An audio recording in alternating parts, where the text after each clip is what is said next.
Okay, so we're celebrating the 50th anniversary of ASEAN. It was founded in 1967. Originally there were 5 founding members, and then gradually over the next 30 years it expanded, and in 1999 became the 10 nations that we know it as today. So that was the roadmap and the journey. This is the geography of it. It is a complex geography. We have at least 17,000 islands within the ASEAN grouping. We have 2 very large, very strong, very powerful archipelago nations, and then we have the land-oriented section there. And that, of course, represents a number of opportunities and challenges when it comes to freight and logistics.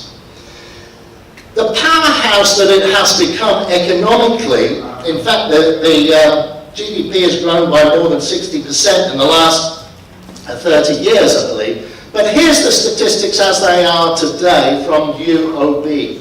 So we can see 2007 to 2017, that decade there, so roughly where we are now is the middle bar, and then a projection out to 2030. So we can see we're currently around 640 million plus population. We're around 2.8 trillion US dollars of GDP, 2.6 trillion dollars of trade, and foreign direct investment of more than $100 billion. That's where we are today. But more importantly, look at the projections for 2030. 2030 is just 12 years away now, so it's one Chinese cycle, if you like, a 12-year cycle. So during the next cycle, it is going to be a major, major, powerful economic powerhouse in the global stage. In fact, it already is. If we take ASEAN as the group, it is number 5 in the world's economies, and it is number 3 in terms of the world's market, second only to China and India, of course. And on the economic perspective, the GDP, obviously America, the combined EU, which for the moment still includes the United Kingdom for a short while longer, China, Japan, and of course ASEAN. Now what's interesting about these comparisons here is if we think of these large populated nations, the 2 giants here, between which ASEAN exists, between China and India, and the developed markets here, and of course a developed market in Asia, we need to think about the spread of the economic prosperity of the developing and emerging markets. Now, ASEAN as one group, of course, is the 10 nations, but within those 10 nations there's a huge diversity of the actual size, the physical size of the landmass, the size of the population, and the diversity in different prosperities. So we have some very wealthy nations within ASEAN, and we have some not so wealthy, poor nations within ASEAN. This tells us the physical size, so we can see Singapore the smallest, but in fact with the largest GDP per capita. It has a small population, not quite as small as Brunei, a small population, a large GDP, and a very high GDP per capita. So you can see the diversity and the disparity that we have across ASEAN. So even though it's one grouping, we still need to bear in mind each of the 10 nations has its own unique aspects, challenges, and the wide diversification across the region. As I say, all these charts will be made available to you. But it does lead the world in terms of GDP growth. The blue line is the ASEAN region.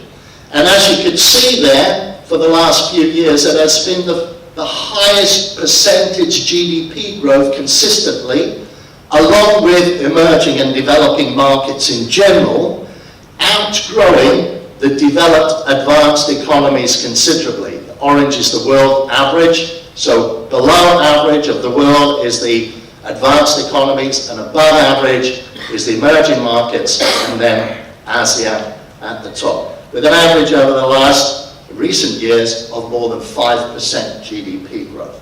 And in the developed markets in Europe, in the United States, in Australia, 5% GDP growth would be miraculous in the current economic climate. So very strong GDP growth.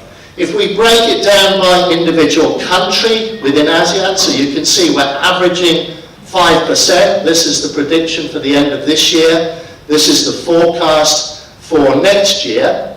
And you can see by individual country there some very, very healthy growth rates in terms of GDP percentage growth. So we have exciting economic prosperity happening across ASEAN and growth in all these economies. If we look at the GDP by three primary sectors, so agriculture, industry and services, this is a breakdown. This is from the ASEAN organization. And you can see here how some ASEAN economies are more dependent on agriculture than others, and some are more dependent on services than others. Notably, Singapore and the Philippines are very strong in the services sector. Philippines carved out for itself a role on the world stage of call centers and data processing centers and back office service centers. It's become the world leader in that respect. And of course, Singapore, a very strong services-oriented economy, and pretty much everything from agriculture is imported. So in Singapore, not really much agricultural contribution to the overall GDP.